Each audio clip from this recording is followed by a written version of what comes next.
Welcome to the Metal Voice. Today on the show, we're going to review the new album by Riot 5 called Armor of Light. Let me just do one last thing here. Jaws Lavery was supposed to join me for this review. However, Jaws Lavery is on tour, and trying to find Wi-Fi in a hotel is not the easiest thing. So, how's the audio?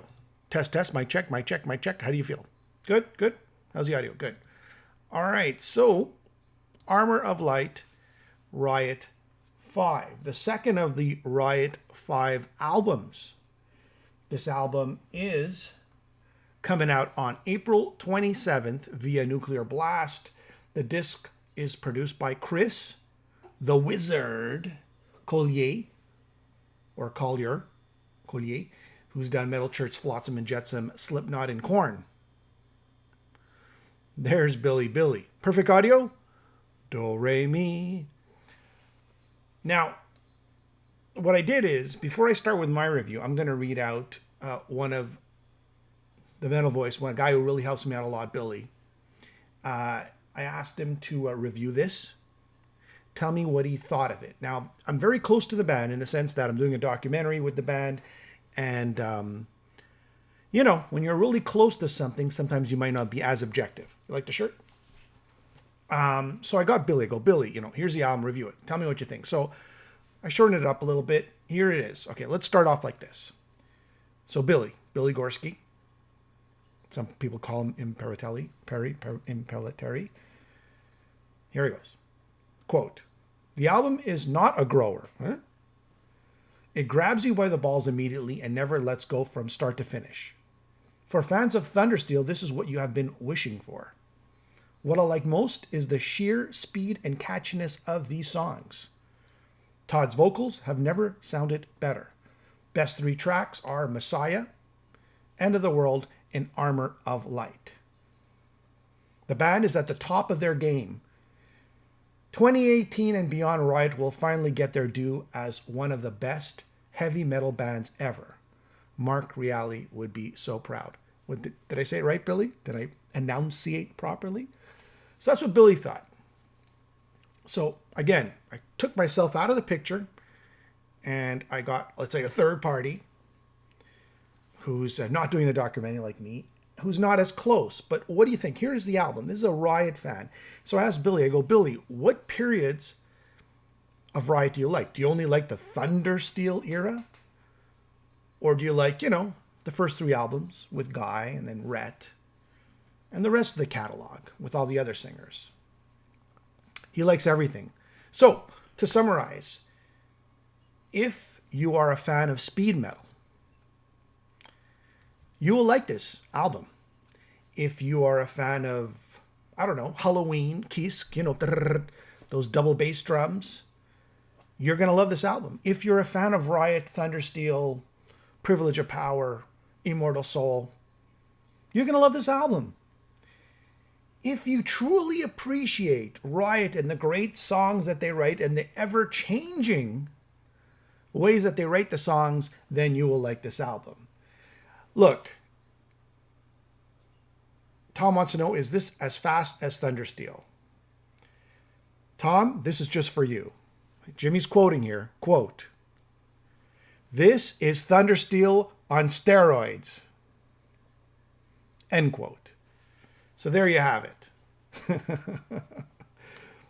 I would compare this album, you take Thundersteel, you take a little Immortal Soul, you speed things up a little bit, and then you throw in Unleash the Fire, which was Riot 5's, official first album. That's what it sounds like. Here's some highlights. The highlights is Todd Michael Hall, the vocals. My God, I've seen Todd in concert, and what can I say? Usually some singers, they're studio singers, like they hit those notes in the studio, they're on pitch in the studio, they're tweaked in the studio, but Todd Michael Hall, and I know Todd's going to watch this, by the way, this guy, whatever you hear on the album, he will pull off live. And let me tell you, it's one thing to sing high. It's another thing to sing high melodically and in tune and not being flat or sharp. So Todd Michael Hall does an outstanding job on this album. Tom, I like the original Riot. If you like the original Riot, look, if you like the first three albums and that's all you like of Riot, chances are you won't like this album. I mean, if you like Riot and they're ever changing, then you will like this album. Eagle Fly Free, yeah, I would say yes. It's like Halloween Mike Kieske. Red Devil Soldier, I Am. Yeah, sure. Jeffrey, makes your ears bleed just like it's supposed to. Yeah. Now, let's talk about Donnie and Frank. So the drums, Frank Gilchrist and Donnie Van Staveren on bass. Now, these guys are a machine. These guys are a metal speed machine. Incredible. I mean, you're exhausted when this album's over. So they're just holding the machine. They're just like a speed metal machine. So Thundersteel on steroids, definitely. And then you have Todd Michael Hall over the top, holding that melody, because it's not only important to have speed, it's also important to have a lot of melody, and not like the same melody, like a variety of melodies. Some great lyrics, very, of course, in the realm of, power and glory, right? Like Thundersteel is. And then, of course, you have the guitar work. My Lord, to get the Mike Flint's, geez. In Iron Maiden, you have that sort of like twin guitar attack. These guys have the same thing, but it's a little bit different.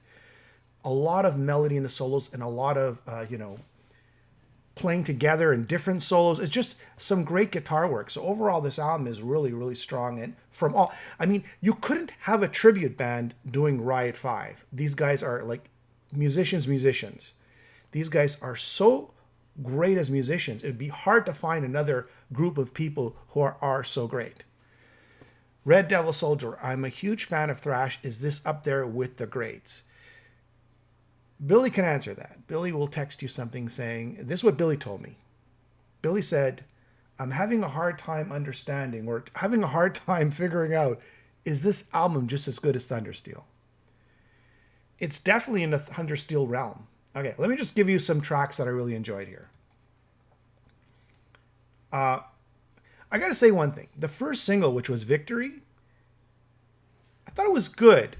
But I don't think it's the best song on the album. And that's good. That's a good thing because you have more to look forward to. It's a good track, don't get me wrong. But I just think that it was sort of like, we expected that from Riot 5. One monster of a track is called Messiah. I don't know if this is Moses. I don't know if this is Jesus. I don't know. It's some sort of Messiah. This is like speed metal at its best. And, there's biblical and there's Jesus and Moses. I don't know. And it's just insane solos. Another track I really like was Burn the Daylight. This is more of a Deep Purple vibe, and I think that was probably done on purpose. As you hear the beginning, as it has that little Deep Purple either keyboard or guitar work. That's very John Lordish. San Antonio, I know that Donnie has spoken about this before. I think this is an incredible song. It'll probably make a great video, a great single. A tribute to the city that has always supported Riot and broke Riot. Billy says, it's not thrash, just great, catchy, speed power metal. So how about this, Red Devil Soldier? Think of Halloween. They're not really thrash. They're speed, melodic power metal. And that's exactly what Billy's saying. And that's exactly what I'm saying. This is speed, metal, power metal, and very, very melodic. But not melodic sort of like Ed Guy. You're kind of like, oh, it's all generic. No, every song sort of stands on its own.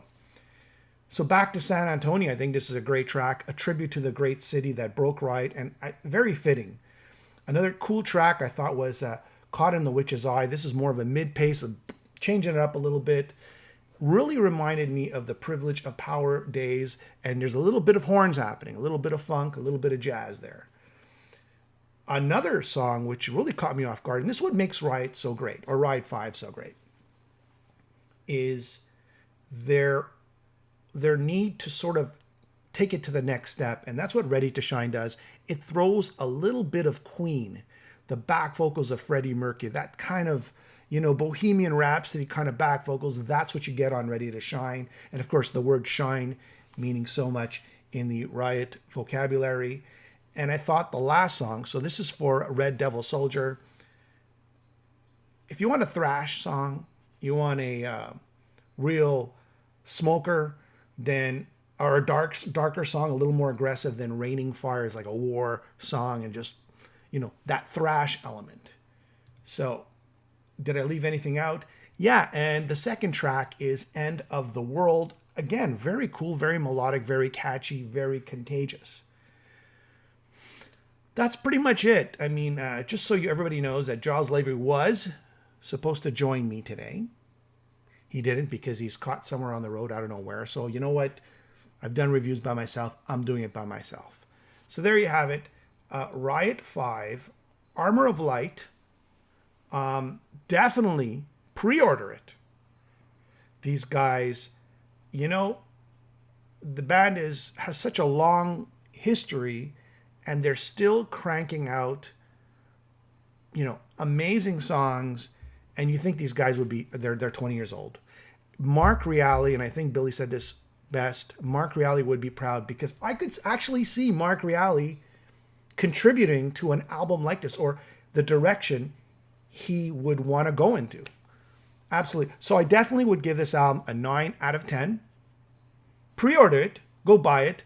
And that's pretty much it on the album. As for the documentary, part 3, the final, I call it the Thunder Years.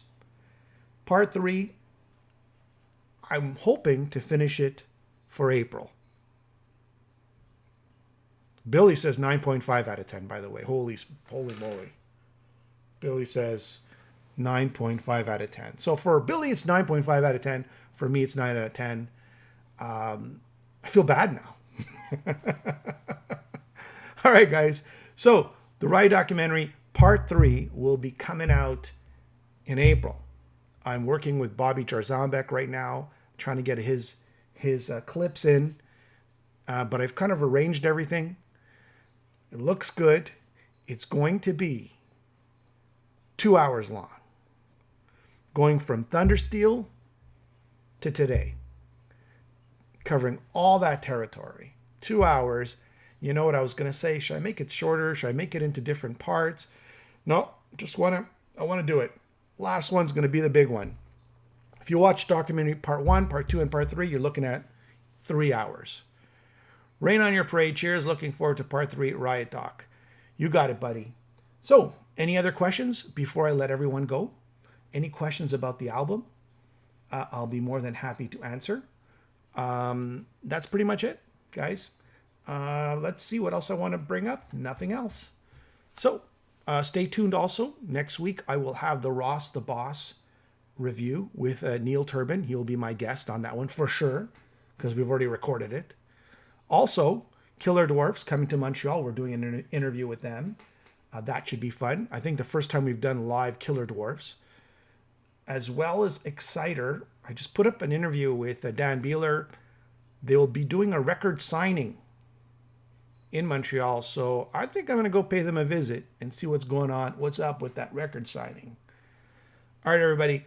Subscribe to The Metal Voice. Like The Metal Voice on Facebook. Follow us on Twitter. Follow us on Instagram. And oh yes, me and Alan will be working on the new Striper album. Yes, we're going to be reviewing that. So stay tuned for that too. Lots of crazy stuff happening. And then I'm taking a vacation, actually. I'm going to Mexico. All right, guys. Have yourself a nice night. Thanks for tuning in.